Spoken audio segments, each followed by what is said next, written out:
It's a new system, relatively new system. So it's something that we have spent a lot of time looking at and talking about, and want to make sure that we continue to modify and tweak as necessary. Free for All Friday did a deep dive on education and the challenges facing local schools. One of the first topics to come up, the state school voucher system. State Representative Sam Greco says lawmakers are open to making changes where necessary. To make sure that it works as best as possible for parents, if the environment is competitive, both within the system itself, but also that we're setting parents up to have a really great choice where they're choosing between excellent public schools, excellent charter schools, and excellent private schools. We don't want a system where any one type of school is cannibalizing any of the others, but we want parents to have great choices across the board to make the decision that's best for them and their families. Flagler Public Schools Superintendent LaShaka Moore with a warning about potential abuse of the system. One of the ways that I would love for the legislation to really focus on, and they did put language in this year, is really around being able to identify who those students are that have those vouchers, and ensuring that the public schools, we are aware, so that we're reducing the crossover in funding for students. So for instance, here in Flagler County, we have over 100 students that were here with us in Flagler schools. However, they also had the voucher, and now we're in a position of trying to retrieve the funds for the services that they were provided here within Flagler schools. Greco said lawmakers are considering future protections and guidelines to the program. I'm Daryl Moody reporting.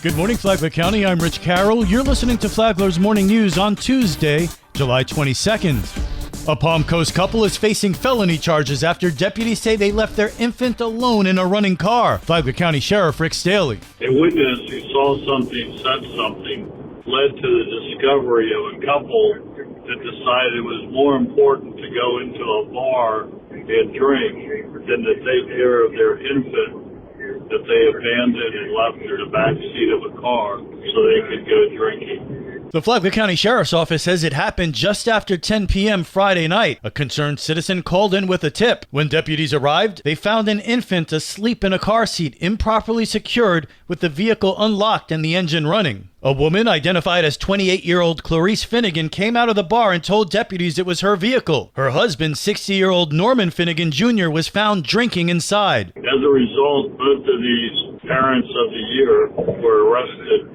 and taken to the green room then for child neglect. Obviously, drinking was more important than taking care of an infant child. Both Norman and Clarice Finnegan were arrested for felony child neglect. They'll never be Parent of the Year if they act like this. The Florida Department of Children and Families is now investigating.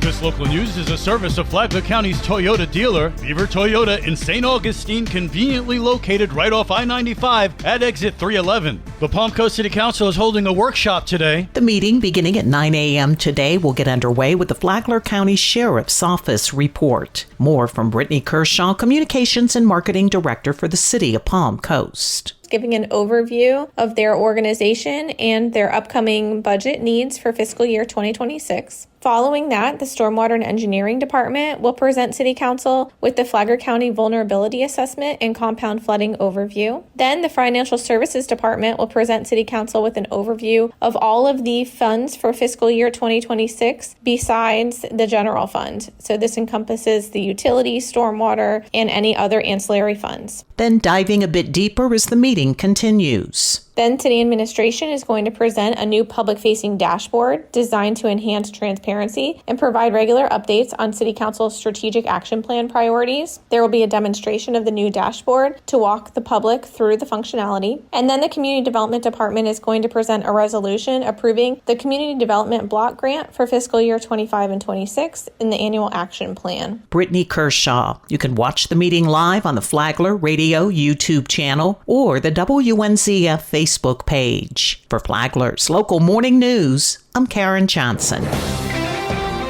In other news, Flagler Schools is hosting its 14th annual Back to School Jam on Saturday, August 2nd at FPC High School. The event runs from 10 to 1 and features free backpacks with school supplies, food trucks, local vendors, and info on school programs. It's a fun and helpful way to kick off the school year, which gets started on August 11th. And now you're up to date on Flagler's Morning News. I'm Rich Carroll.